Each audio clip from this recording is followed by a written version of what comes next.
Shalom, Assalamualaikum warahmatullahi wabarakatuh. Perkenalkan, saya Aprilia Karlina Paelongan dari Prodi Pendidikan Bahasa dan Sastra Indonesia, Fakultas Bahasa dan Sastra Universitas Negeri Makassar. Pada video kali ini, saya akan menjelaskan mengenai problema fonologis dalam bahasa Indonesia, yaitu yang terdiri dari problema akibat unsur serapan, problema akibat pengaruh kedaerahan, dan problema akibat hiperkorek. Problema fonologis dalam bahasa Indonesia bisa muncul akibat unsur serapan, pengaruh kedaerahan, dan hiperkorek. Unsur serapan bisa menyebabkan perubahan bunyi asli, pengaruh kedaerahan menghasilkan ragam dialek, dan hiperkorek bisa saja menimbulkan pelafalan yang tidak sesuai standar. Nah, yang pertama, problema akibat unsur serapan. Adanya unsur bahasa asing yang terserap ke dalam bahasa Indonesia juga membuat problema tersendiri. Hal itu terlihat pada kekacauan dan keraguan-raguan pemakaian bentuk data-data, datum-datum, data, datum, fakta-fakta, faktum-faktum, fakta, faktum, alumni, alumnus, para alumni, dan para alumnus. Kita tahu bahwa kata data dan datum, fakta dan faktum, alumni dan alumnus berasal dari bahasa Latin yang masing-masing pasangan kata itu berarti jamak dan tunggal. Ternyata dari pasangan itu yang terserap ke dalam bahasa Indonesia hanyalah bentuk jamaknya, yaitu data, fakta, dan alumni. Sedangkan bentuk tunggalnya yaitu datum, faktum, dan alumnus tidak terserap ke dalam bahasa Indonesia. Contohnya yang pertama, kata televisi yang diserap dari bahasa Belanda, di mana bunyi V dalam bahasa Belanda berubah menjadi bunyi F dalam bahasa Indonesia, sehingga televisi dilafalkan sebagai televisi. Kemudian yang kedua, kata restoran, yang diambil dari bahasa Prancis, restaurant, dengan penghapusan fonem T pada akhir kata. Kemudian yang kedua, problema akibat unsur kedaerahan.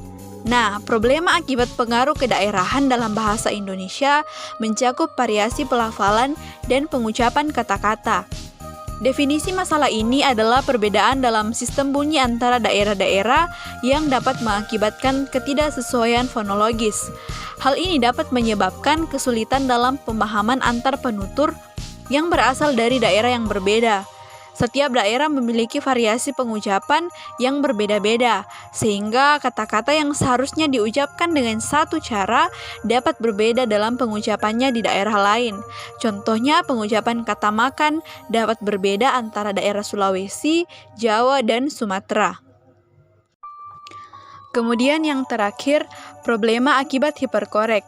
Menurut Krida Laksana 2008 halaman 83 mengemukakan bahwa hiperkorek merupakan kesalahan berbahasa yang berkaitan dengan bentuk atau penggunaan kata yang keliru akibat dari menghindari penggunaan kata yang tidak baku atau tidak sesuai dengan kaidah yang berlaku. Sedangkan menurut Muslich 2013 halaman 104, hiperkorek ini adalah suatu upaya membenarkan bentuk yang sebetulnya sudah benar, sehingga kemudian berakibat menjadi hiperkorek.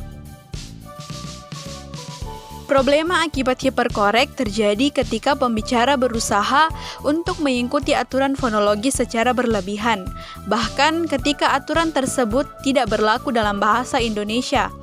Hiperkorek ini dapat mengakibatkan pengucapan yang tidak alami atau sulit dipahami oleh pendengar. Misalnya, pengucapan yang terlalu keras atau terlalu lemah pada suatu konsonan atau penggunaan vokal yang tidak sesuai dengan aturan fonologis bahasa Indonesia. Dari penjelasan-penjelasan tadi, kita dapat menarik kesimpulan bahwa dalam pengembangan bahasa penting untuk memperhatikan perubahan fonologis yang mungkin terjadi sebagai akibat dari unsur serapan, variasi kedaerahan, dan upaya hiperkoreksi. Penyelidikan dan pengajaran yang baik dapat membantu memperhatikan konsistensi dan kelancaran sistem fonologi bahasa Indonesia. Untuk mengatasi problema fonologis ini, penting bagi pembicara bahasa Indonesia untuk memperhatikan dan mempelajari aturan fonologis yang sudah berlaku dalam bahasa Indonesia, serta menghindari hiperkorek. Selain itu, pemahaman tentang variasi regional dalam pengucapan juga dapat membantu dalam berkomunikasi dengan orang-orang dari daerah berbeda. Sekian yang dapat saya jelaskan mengenai problema fonologis dalam bahasa Indonesia. Kurang dan lebihnya mohon dimaafkan. Shalom. Assalamualaikum warahmatullahi wabarakatuh.